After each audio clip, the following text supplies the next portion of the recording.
Hey you, it's Elle. It's the end of the month, so you know what that means. Time for you to get your coffee or your drink of choice. Let's sit down and let's chit chat about the month in review. So how was your April? I hope it was a great one for you. It flew by for me, y'all. So much to talk about. I'm just going to go ahead and skip some things that I normally do and just get right into it. Speaking of April, I have on like yellows, thinking like spring, but it's actually really rainy outside. Charlie and I just got in. I made a cup of coffee, threw on my microphone, and here we are. So he is in the back. I'll show you guys him. He's not feeling it today. Off topic. Back to the show. My April was a lot better than my March. I want to thank everybody again for their amazing support and just checking on me. In case you didn't know, my dad passed away suddenly last month, and that's something I've been dealing with. I wrote a blog post on it. I'm pretty sure you all have seen that, but it just talks about that first month of what it's been like without him.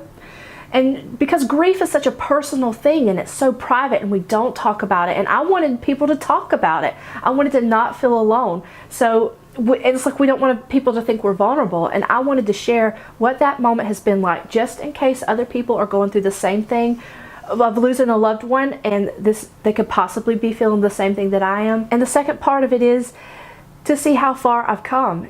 I feel so much better. I'm sleeping better. I still feel like I've aged like 10 years, I swear, since this has happened. I feel like I look awful, and I'm trying like all my beauty tricks and everything to look better, but it's life. And I'm going to be very blunt and honest with you of how I'm feeling right now. I'm doing a lot better. My mind has, for whatever reason, I guess my heart just couldn't take it anymore, I've completely blocked seeing my father pass away, so that has been a blessing. It doesn't traumatize me or haunt me anymore like it did.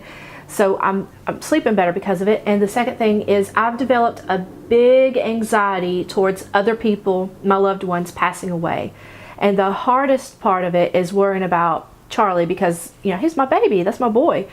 So my family, I worry about them, and it's just, I know it's a temporary thing. And if you've ever gone through that, where you just have this anxiety about people you love, like you're worried about everybody dying, you want to know where they are at all times, let me know, because that's what I'm dealing with. April was a much better month for me, and April is a big month for me personally because it is my 5th year anniversary. I've been blogging at LC's for 5 years, and I'm doing a $100 Sephora giveaway sponsored by me, baby. You don't have to follow 50 blogs. You don't have to follow everybody and their mama's Instagram and like this page. Just me, just me. And I give you a bunch of options. So if you don't want to do any of it, which most of you already are subscribed, so I thank you for that. But if you don't want to do any of it, all you have to do is just leave a comment and it'll work. And every year I do a Q&A. So I thought I would answer just a few of those questions here instead of doing like a separate video like I've done in the past. So the first question I get asked all the time is, why did you start blogging?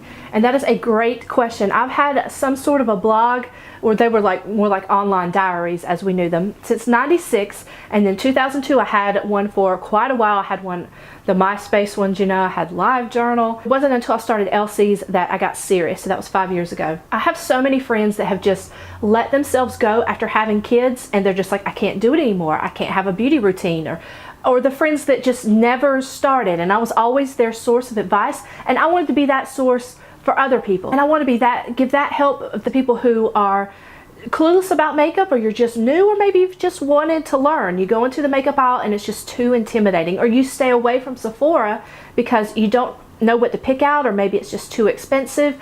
I want to give you products that are worth the splurge, products that you can absolutely save your money on, give you those tips, give you those tricks, because when it comes to style, we embrace those trends. But when it comes to our makeup and our hair, we do our makeup and our hair the same way we've been doing it since high school in a lot of cases, you know? Like you find that one thing and you just stick with it instead of doing something that could be better or easier for you, or that could just absolutely bring you up to date. And that's another reason why I started the blog. And then the last reason, I got tired of seeing bad beauty advice and bad beauty reviews.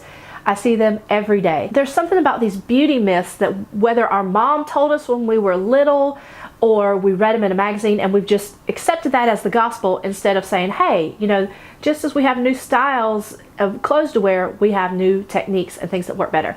Biggest example, I see this all the dang time. Preparation H underneath your puffy eyes. Baby, it changed 20 years ago, the formula. It's not going to do jack anything if you live in America. I can't speak for Europe. But it's not going to do anything. But yet I see people recommend that all the time. And I think if you are a good beauty reviewer, or a good beauty vlogger, or a good beauty blogger, you would test these things out on yourself. You would test them out on other people. You wouldn't just blindly give advice without recommending it, without trying it out. So I got sick of that. Another thing, bad beauty reviews.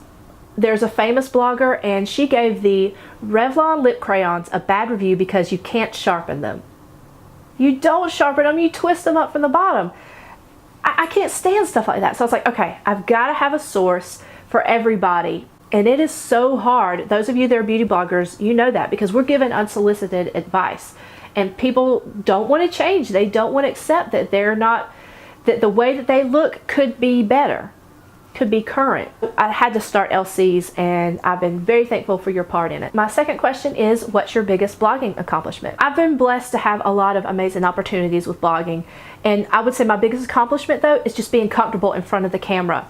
I used to never put pictures of myself on the blog because I was scared of what people would say. I would take them with my camera phone and like filter the crap out of them. So that's one thing I've had to overcome. People are going to be mean. You can't please everybody.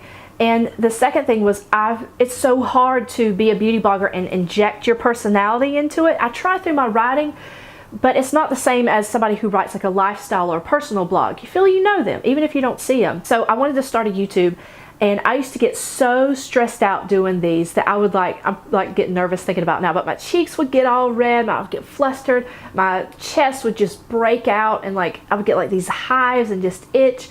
I would vomit, sorry, TMI. But I would just get so nervous. I wouldn't even wear contacts, y'all, because I didn't want to see myself. I didn't have a mirror.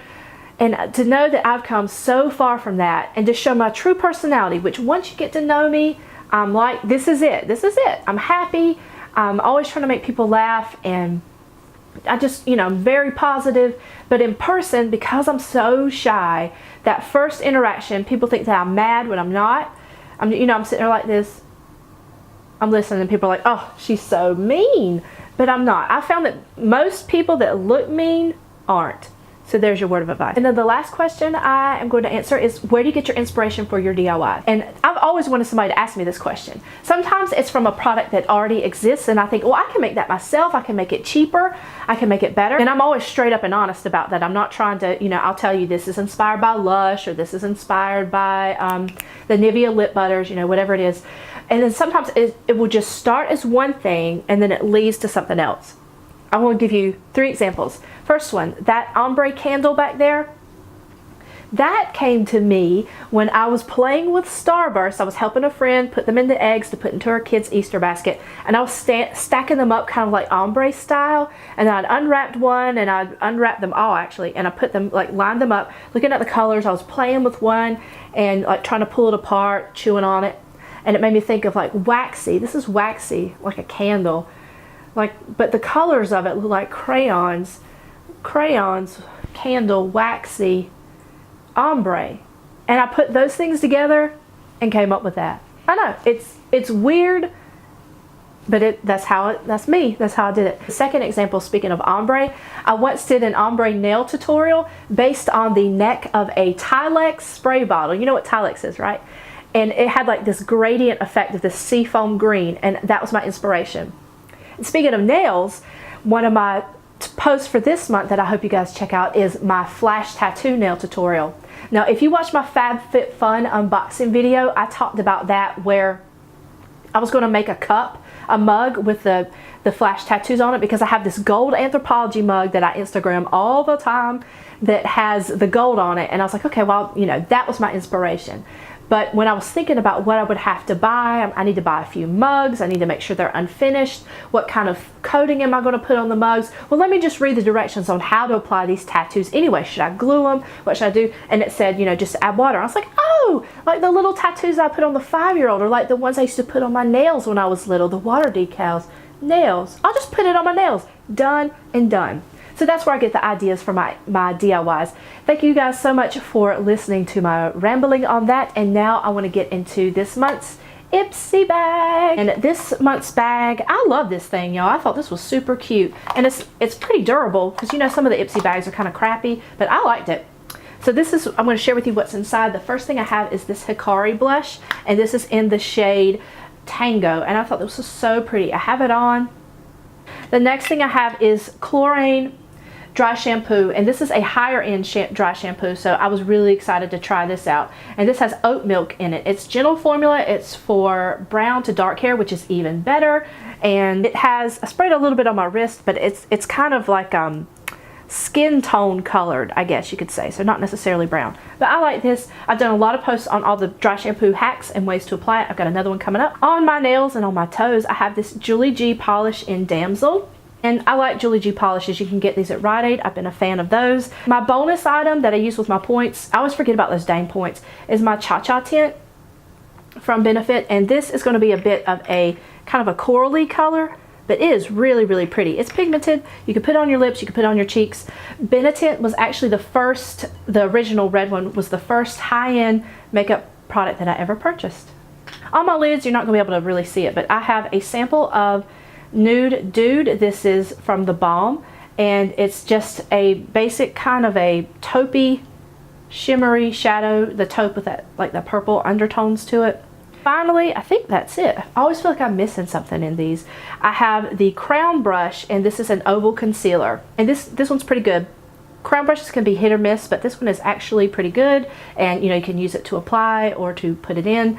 And I like it. So overall, a good bag. A couple more things to talk about. My Just a Little Something challenge, JALS hashtag. For the month of April, I wanted to make one healthy choice every single day. So whether it's taking the stairs, drinking that extra cup of water instead of a cup of coffee. I did pretty good on it. This week, because I've been sick, I really, really slacked off. My Just a Little Something challenge for May is going to be happiness. I know. I am and this is just a really personal thing, but I am a notorious people pleaser. If someone else is happy, then I'm happy. I will go out of my way to get people to like me, and I've got to just let that go. There are people that I get so mad when they don't like my blog or they don't like my content, because I'm like, I have good content, I have good advice. Why don't you like me? I'm letting it go. Letting it go. If someone hurts my feelings, instead of just, letting it bother me, I'm going to say something. Tactfully, of course. If you know me at all, you know I'm not like one of those mean, blunt people. But I'm going to just tactfully tell them, and I'm not taking this crap anymore. So this month, I'm choosing happiness, not letting things bother me. And I would like to know what you are going to do for Just a Little Something. Be sure to hashtag it and tag me so I can make sure to include you in next month's video if you want. I feel like I've talked enough this month. Next month we'll be back to my regular schedule of all my usual things I talk about. But I want to thank you guys as always for watching, giving it a thumbs up, for subscribing, all those wonderful things that you do, your comment. And from me and from Charlie, have a great day. Be safe, behave, and be well. Love, Elle.